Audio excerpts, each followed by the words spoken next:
радиои фарҳанг гуфторҳои худро идома медиҳад.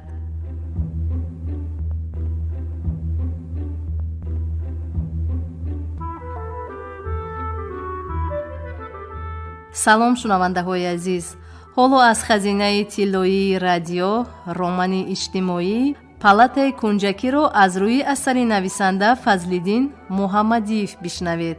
ровӣ ҳунарманди мардумии Тоҷикистон Ҳабибулло Абдураззоқов.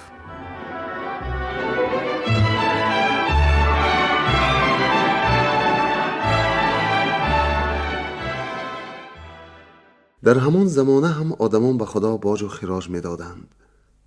باری زیرس فرمود که گاوی را کشته دو تقسیم نماید، نصفش برای او یعنی برای خدا، نیمی دیگرش برای مردمان. پرامیتی گاو را کشته گوشت را میده کرد، پرچه های لحم و نرم را یکسو گذاشته بالایش را با اشکمبه و پوست گاو پوشانید، پاره های سیر رگ و پای و سیر استخوان را به دیگر طرف تویده کرده و بالایش چرب و روغن گذاشت. زیوس قسمی روغن پوش را انتخاب کرده فند خورد و خشمگین شده آتش را از خانه مردم بیره بود تا از گوشت لحم بی نصیب گردند. پرامیتی آتش را از مسکن خدا عالم دزدیده به آدمان برگردانید. زیوس در غضب شد، به سر آدمان معصوم درد و بلای بسیاری را فرستاد. پس فرمود که پرامیتی را به یکی از بزرگترین، بلندترین و دستنارسترین خرسنگ های کفکس زنجیر بند کنند، سینه‌اش را با نیزه بشکافند. عقاب عظیم را فرمود که هر سحر به جگر پهلوان انسان دوست منقار زند و آن را پاره پاره کنده بخورد. عقاب همین طور میکرد، لیکن شب که فرا رسید جای کاسه جگر باز پر میشد، بر پیکر تهمتن باز جان میدمید. پرامیتی به خاطر آنکه در خانه مردم آتش فروزان باشد هزاران سال به همین منوال رنج میکشید. عاقبت هراقل پهلوان عقاب را کشته پرامیتی را از شکنجه رها نمود. در یونان هر سال جشن پرامیتی برپا میگردد. جوانان، مردان و زنان مشعله های فروزان برداشته در کوچه و خیابان ها میتازند. هرگاه که بازی های اسپورتی بین الخلقی المپی برپا شد، آتش المپیاد را از همان المپی باستانی می آرند. نه، داستان پرامیتی فقط افسانه است. مأخذ این آیین رسم 1000 ساله زردشتیان، اجداد اجدادان خود ابراهیم جان است. زردشتیان اثنای عبادت و پرستش به سوی روشنایی رخ می آوردند. روزانه به آفتاب و شبانه به ماه توجه می کردند. آتش که نمونه آن جسم های نورانی یعنی خورشید ماه بود برایشان مقدس شماریده می شد. برای آتشکده ها می ساختند. از آتشکده های مشهور شهرهای بزرگ مخصوصاً 7 تاش بس معتبر بود. در آن محل ها آتش جاوید می سوخت. آن را از خاموش شدن نگهداری می کردند. اگر ناگهان آتش می مرد، برای از نو برافروختن آن از 16 محل آتش می آوردند. از آتشدان آهنگر، از تنور نامپس، از کوره زرگر، از گلخن چوپان، از آتشدان عائله نیک اقبالی با شرافت و مانند این. مزدا همان خرد مقدس است و اختلاف مدعیان و مخاصمان را با وسیله آتش فیصله می دهد. خوانش های ایام دانشجویی را به یاد آورد ابراهیم جان که این متن را آن وقتها از یاد می کردند. روزی که دیوی بزرگ اهریمن شکست نهایی بردارد و مغلوب گردد، سرود جهانی به سوی اهورا به پرواز می آید. آدمیان برای نابود ساختن زوری و ستم آفریده شدند. دور شوید ای دیوها و ای دروغ پرستان. من با سرودها تو را می ستایم و خیرات و برکات از مزدا خواستگارم. آره، همین روایت به حقیقت تاریخ نظر به افسانه ها و دیگر داستان ها نزدیکتر است. ابراهیم جان تا آثار به دست آورده با چشم خویش نخواند و باور حاصل نکند، آیید به رسوم آتش پرستی و آیین آتش جاودان در جهان روایت دیگری معتمدتری هست. اگر این گونه آثار اصلا وجود داشته باشد، در عقیده خواهد بود که سرمنشه این رسم نکو اجدادان او زردشتیانند. در آیین آتش پرستی باز یک نقطه به حسب حال او موافقی هست. هر کس آتش پرستد باید در آتش بسوزد، چون پروانه که همه عمر مختصر خود گرد چراغ گردد، سر و تن بر آتش اندازد و در عشق آن بمیرد. چون خود ابراهیم جان که پس از سن بلاغت 10 سال رسا بیغم و بی‌پروا گشت و ناگه چون موی در آتش محبت بریان گردید. لیکن او از درد عشق نمی نالد، وی از درد جسم گاها به خود می نالد، ولی از سوز محبت نمی نالد بلکه می بالد. خورشید سپهر بی زوالی عشق است، مرغ چمن خجسته فالی عشق است. عشق آن نبود که همچو بلبل نالی، هرگه که بمیری و ننالی عشق است. برای او گرانترین روزهای استراحت بودند. قوشه و زود در رسیدن آنان بالای سوخت نمکاب بود. هنوز دستوروی نشسته او سرودی به انجامش را آغاز می کرد. 1-2 روزی صبر کن ای جان بر لب آمده، زان که خواهم در حضور دوست بسپارم تو را. این بیت را به صوت خزین دلافکار بیسان و شمار تکرار می نمود. چلنیم کاله ناشتا می کرد و می سرود، خود را به کار اندرمان می کرد و می سرایید. نهایت دلش تنگ شده فشار می خورد و او خود را به کوچه می انداخت. اول ماشین سوار می برآمد، یک چشم به راه و یک چشم به پی راههای پیاده گردی تو سمت کوچه آهسته آهسته ماشین می راند. پس به خود می گفت که به این طریقه وجودی مطلوب را دیدن محال است. ماشین را به خانه می برد. از خانه یک ایستگاه بالاتر برآمده به ترالیبوسی که عادتا خرامان سوار می شد با امیدی که او را ببیند سوار می گردید. چون می دید که از او نشانی نیست، در ایستگاه آینده فرآمده ترالیبوس دیگری همین مارشروت را منتظر می شد. آن روزهایی که با بهانه رسم، فیلم حجتی و پارچه های علاوگی فیلم نزد خرامان را رها می کرد، به نظرش چون خواب خوش، چون خیال شیرین گذشتند و رفتند. معامله خرامان با ابراهیم جان گویا بدون باعث یک بار تغییر یافت، سرد و ناخوش گردید. ابراهیم جان اکنون به تمنای دیدن او در کوچه ها سلنگ می گشت. در سر راه ترالیبوس همان مارشروت ساعت ها روی خرک ها می نشست.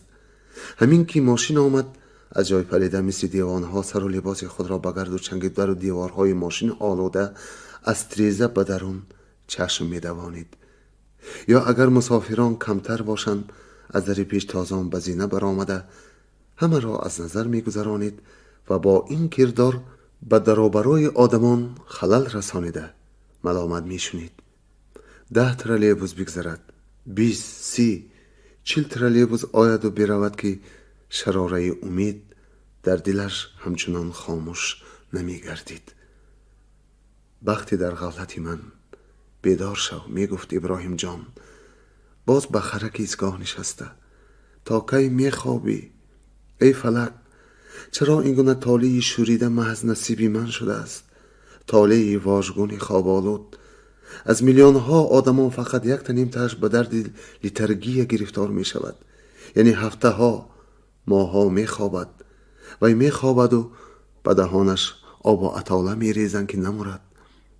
بخت برگشته از هندوستان حتی 5 سال خواب کرده بوده است. بخت مرا آیا همین مرض دامنگیر شده است؟ چرا گرفتارش شدم؟ چه چیزی هست در وجود او؟ فتانتش در چیست؟ شاید در آن است که در چی بودنش ناعیان است. عالم ناعیان پر اسرار میتابد، سر و اسرار باشد همیشه جاذبه دارد.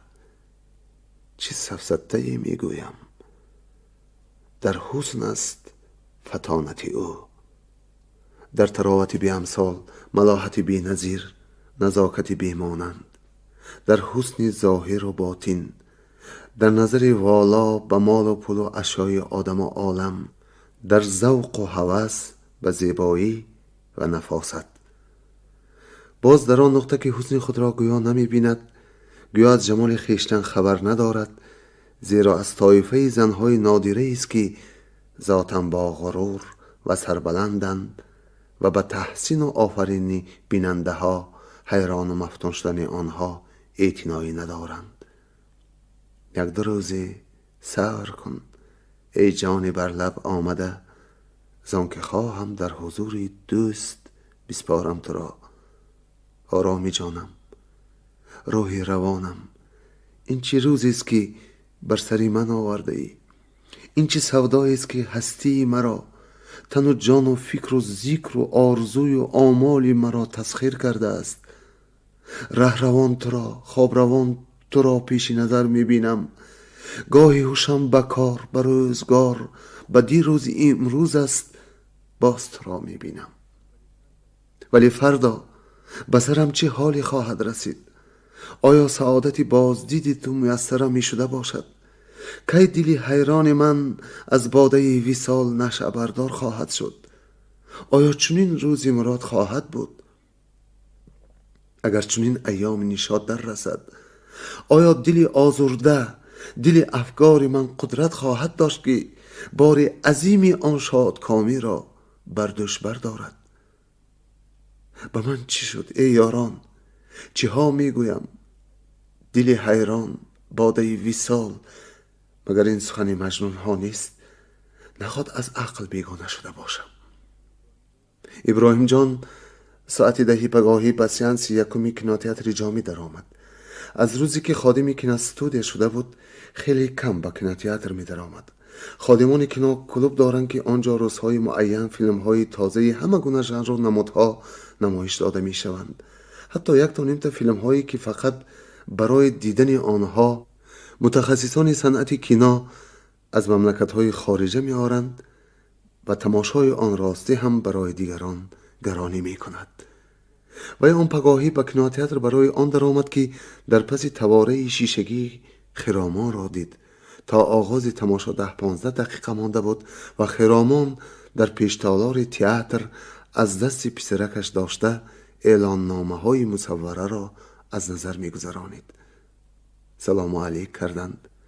در خصوص دلگیر گذشتن روزهای استراحت، کم بودن تماشاگاه برای بچه های خردسال، سخنی چند رد و بدل شد. آدم کم بود. ابراهیم جان خیال میکرد که مادام اقبالش بلندی کرد و آنها را در چنین جایی به هم روبرو آورد، کاش باز کمکی کرده با خرامان در یک جای می نشانید. ولی هنگامی که آنها پهلوی هم به تالار تماشا وارد می شدند، خرامان خیر ما به جای خودمان می رویم گفت. و این جمله را با آهنگی گفت که به نظر ابراهیم جان مخصوص تأکید می کرد هر کس جایی دارد، هم در این تالار هم بیرون از آن. شاید آدمانی باشند که به جای دلخواهشان نشستن خواهند، ولی او خرامان در جای خود خواهد نشست و در جای خود نشستن دیگران را نیز صلاح می داند. باعث تغییر مناسبت چی باشد؟ فکر میکرد ابراهیم جان. احتمال به او گوش رس کرده باشند که ابراهیم جان عائله دار است.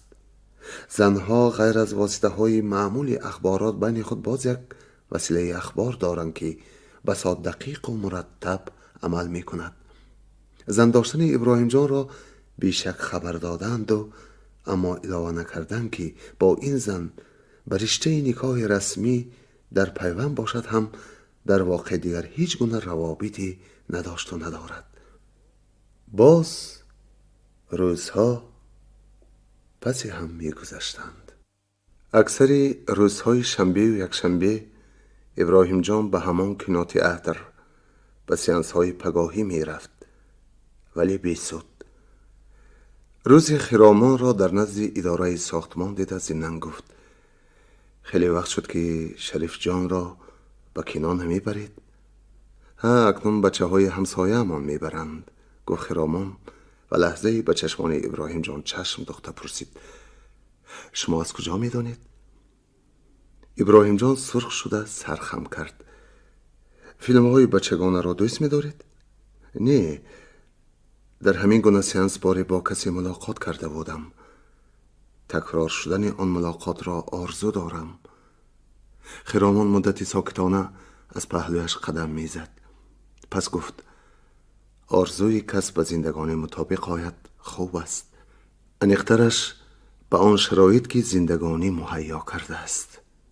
راست، لیکن انسان طرزی ساخته شده است که چیزی دلخواهش را آرزو می کند و کم اتفاق می افتد که از شرایط مساعد اندیشه کند. این هم راست. آدم خصلت‌هایی دارد که باعث رنج و آزارش می شوند، خصلت‌های شایسته ندامت. خرامان با جواب‌های تند کنایه‌دارش شراره امید را در قلب ابراهیم جان خاموش می کرد. لیک باز مدتی می گذشت و از کدام گوشه دل شراره از نو جان می گرفت. در نهرهای کلان کشتی پیما برای شبانه نشان دادن مجرای کشتیرانی میناها می گذارند. پیش در قفسه مینا فانوسی مقرره فروزان بود که آن را مینابانان شامگاهان در گرانیده صبح دیگر خاموش می کردند. اکنون حاجت به فانوس نیست. میناها فوتو الیمنت دارند. روزانه همگی ساعت رخ نمودن آفتاب کفایه است که بطریه های مینا از نور آن قوه الکتر جمع آورند و تمام شب چشمک زده ناخدایان را به راه درست هدایت می کنند. شب تاریک طولانی باشد هم با امید روزی نو، با امید رخ مهر آن را به پایان می رسانند. ابراهیم جان هم هر دفعه جواب رد گرفتنش به کوی سرد و ظلمانی ناامیدی می افتاد، اما از کدام یک منبع نهانی به خود نیروی تازه می گرفت و به تمنای وصال در آرزوی ملاقات نو زندگانی می کرد. او گاها در خصوص داستان لیلی و مجنون اندیشه رانده به عقیده می آمد که از عشق ناکام جنونی شدن قیس افسانه نیست، فقط بافته خیال شاعر نیست. محبت در وجود کس تا به اندازه منزل گزیند که از سوز فراق عذاب روحی وی تدریجاً به اذیت جسمانی تبدیل یابد. در چنین حالت سودای شدن هرگز از احتمال دور نیست. شامگاه راهروان همان سرود دلکش خود را زیر لب می سراید که هنوز به اوج نخست نارسیده از دانه های سریشک تر شدن رخساره شاهیز کرد و در حال خود را به قفای قطار اتومات های آب فروش گرفت. اشک چشمانش را نامعلوم با انگشت و پسی دست پاک کنان همین نمی رسید که از کیسه دست روی مال برآورده آب دیده خوش کند. از دل گذرانید که از افتش فرصت رسید است که به دکتری بیماری های عصب مراجعت کند. لیکن خود به خیال خود زهر خنده کرد. کدام دیوانه نزد طبیب رفته گفته است که عاشق شیدایم، درد بیدوای مرا درمانی باید. اکنون ابراهیم جان بیاری کسی حتی به عصا آهسته آهسته گشته می تواند. فقط سراسیمه نشدن لازم. حالا کمتر می گردد و رفته به جایش می خوابد. فرمایش دکتر همین. از این سر تا آن سر دالان 120 متر، 2 کرات 120 240 متر. بیگاهی نیز یک بار سیر می کند. جمع نیم کیلومتر می شود، بغیر از جنب و جولی داخل پلهده. زردادخان وعده داد که پس از 1-2 روز دیگر به فرآمدن به صحن حولی و باغ بیمارستان اجازت می دهد. آنگاه روزی تا 3-4 کیلومتر گشتنش ممکن. واقعا دینه دکتر اهل پلهده را با معلمی راهبرش و پروفسور اینستیتوت مرد سالخورده گرمچهره نشان داده درباره هر کس علاهیده معلومات داد. نصف گفتگوی آنها به زبان لاتینی و زبان مشروطه خودشان می‌گذشت. از بس که برای اهل پلات موضوع صحبت معلوم بود، حتی از گفتگوی لاتینی دو طبیب هم بعضی چیزها را پی بردن ممکن بود. پروفسور ممنون شد که مصاحبه تدقیقی شاگردش حالا حاضر خوب می‌گذرد. وی باز اظهار قناعتمندی کرد که پس رفتی فشار خون کریم جانکه نظر به معیار معمول تیزتر جریان می‌کند که در این حال خدمت علی خان نمایان است. ثانی پروفسور پرسید که چرا کتی پنجم خالی است. زرداد خان گفت که برای موقتا خالی نگاه داشتن این کت از مأموریت اجازت گرفته است تا که صحبت‌هایش عاید به ایشیمیه در وضعی محرمانه بگذرد. او در این حال به سوی ناصر عباس و ابراهیم جان اشاره نمود و علاوه کرد: اینها با هم دیگر انس گرفتند. صحبت به موضوع ابراهیم جان کوچید. عباره های مبهد رد و بدل می شدند. جوان چطور؟ هنوز خاموش؟ سوال وسیله صحبت نیست. اگر معنی جواب باشد. به نظرم فیمینن دوارید ده. پراددیه. زردادخان و معلمش رفتند.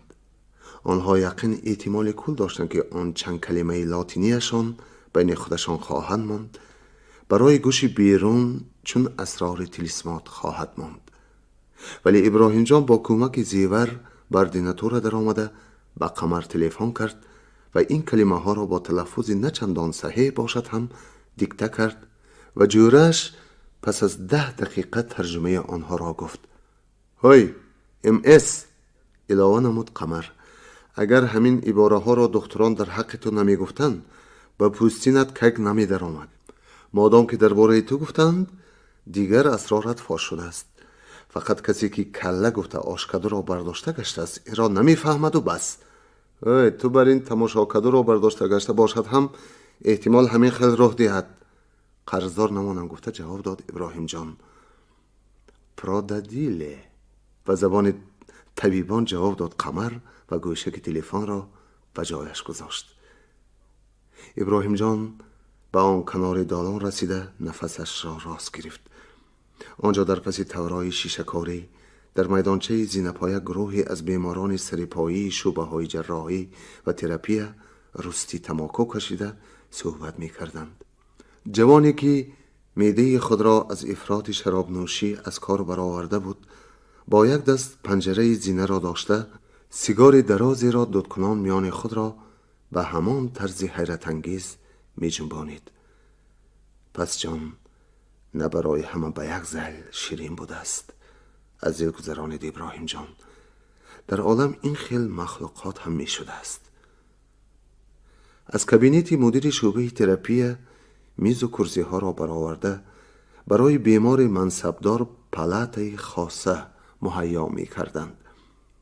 او 2 روز این جانب در خانه علاهده تنها میزیست، ولی این سحری از کسی شنیده است که در آن خانه عادتاً بیماران نزعی، شخصانی امروز فردا میفهفتیدگی را جای میدادند. برابر شنیدن این خبر به دالان برآمده غوغا برداشت: کی حقوق داد که مرا به مردخانه جای کنید؟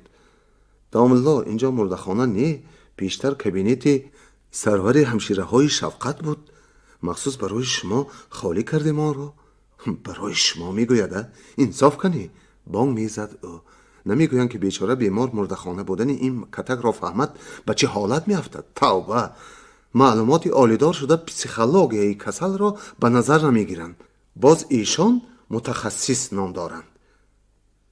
اکنون از کابینت مدیر شعبه هم خوراک بیمار ارکه به دالان خواهد برآمد. مدیر باشد کاغذهای در کاریش را به سر میز زیور آورده نویسش را دوام میدهد. واقعا سزای سرش از افتش نمیداند که چوبی نرم را کیرم میخورد. درست میگوید ناصر عباس: منصب، حاکمیت به سر آدمان، حتی عملی نچندان بزرگ هم محک آدم شناسی است.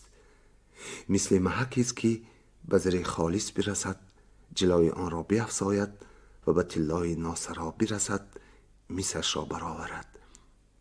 منصبی بلند آدم اصیل نظر بلند را غیرت و همت نو، نجابت و وسعتی تازه نظری باز هم والاتر عطا کند، نااصل و نااهل را زود مست و بیاب و خانه خراب سازد. چنان که استعمال تریاک در ابتدا نشأه‌ای بخشد، پس نشأه‌مند را رسوای عالم گرداند. موسفید کوسه‌ای در گوشه قرائتخانه نشسته به اطرافیانش روایت می گفت. 2-3 نفر روزنامه و مجله ها را به سوی مانده به نقل او گوش می دادند. حضرت زین العابدین از دست کافران گریخته در همان قشلاقی گفتم رست شدند. کفار آمده همه را به میدان برآورده استطاق می کند. جای پنهان شده آن حضرت را تو میدانی میگوید. به هر بنده مومن تو میدانی گفته دوغ و درنگ می کند. انا از برای همین نام این قشلاق تومدانی شده است. بیرون از پلت ما چه خیل آدمانی که نیستند به خود میاندیشید ابراهیم جان.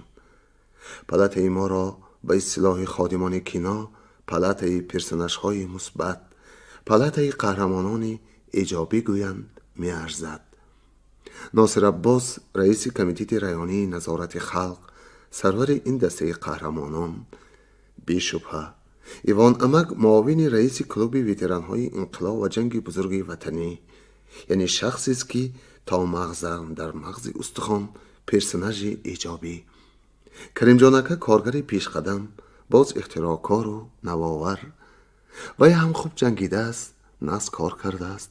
دپوتاتی سویتی شهر، دپوتاتی سویتی مهنتکشان پایتخت ریسپوبلیکا بر این یک شهر کلان، شخصی آبرومند، خوشاداب. همه کارش با ابراهیم جان معقول و پسند به جز یک چیز. شاهنامه اصل را مانده، نسخه فچ آن را خوانده میشیند و حالان که سواد خوبی فارسی دارد. خوش خود ابراهیم جان را گرچند به طایفه قهرمانان مثبت درآورده نمی شود، به توده پرسنش های منفی هم حواله کردن از انصاف نمی بود. و تا الحال فقط با تحصیل، کار، زحمت مشغول بود. گناهش همین که تا تیرمای پیرار سال، تا آن روزی که خرامان را دید با زن نکاحیش زندگانی نکرده، با عباره مجلس های تربیوی محاکموی گفته شود حیاتی بد اخلاقانه به سر می برد. امروز با فاطمه و فردا با زهرا اشنوش کرده می گشت. اگر محصول باقی مانده های عرف و عادتی بای فیادالی بودن این حال را به احترام بگیرند، یعنی به نظر بگیرند که مادر قفا مانده و برادر پیش قدمش زبان یک کرده او را مجبوری به خویش دورشان خانه‌دار کردند و سببگار ناسازی عائلویش گردیدند، او را نیز به یکی از سطرهای پایان روی خط قهرمانان میان حال درآوردن ممکن. مگر او را با آن جوانی که شراب فراوانه و کمچگونه سپیرت تکنیکی نوشیده خود را به حالی رسانیده است و اکنون صبح و شام در انتظار جراحی رقص عربی می کند، یا با این کنده جواز که خود را ناف زمین پنداشته در طبابتخانه بر این جای برایش پلته خاصه تلفن علاهده طلب کرده اراس می زند، مقایسه کردن رواست؟ هرگز. ابراهیم جان به پلته برگشت. کریم جانکه در روی میز کاغذ و کارد و تختشه و بانکه و طبقچه های بسیاری را پهن کرده و تیار کردن خورشی از علف و سبزوات آماده می شد. خوش حاضر به نهاری دعوت می کنند. خود به خود با آواز شنوا و خوشحالانه می گفت تا آن دم ما باید خود را از ویتامینات سیدی تأمین کنیم. خوش در روی میز وضعیتی از هر جهت گگینی، نه دختران خردگیرترین ایراد گرفته می توانند، نه زیورخانه خودمان. او از خلطه سلافنی که در یخدان عمومی شو به نگاه می داشت هر گونه سبزوات می برآورد. انم ملا بادرینگ، بر بادرینگ، سر بادرینگ، گلبسر بادرینگ، شهدسر بادرینگ، بادرینگ درینگ درینگ، کی آوردد؟ ملاجرینگ. خوش منش حلقمچه که به قول محترم زرداد خان انبار ویتامین اس بوده است. منش شیبید نه گشنیچ چکه تازه روغنی. فرصت یک پیاله چای نوشیدنی شما نگذشته یک خورشی عالی جناب تیار کنم که بابا کلانتان در خانه خوشدامنش هم نخورده است. کریمجانکه قریب هر روز سالاد می ساخت و هم پلاته ها به حوصله او احسن و آفرین خوانده از خدمت او بهره می بردند و شکرانه اظهار می کردند.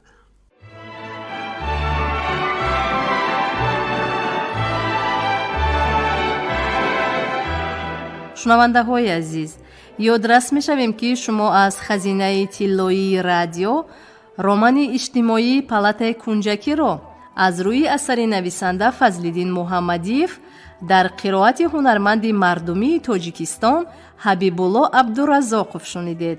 انجام گفتار نهم. شاد و موفق باشید.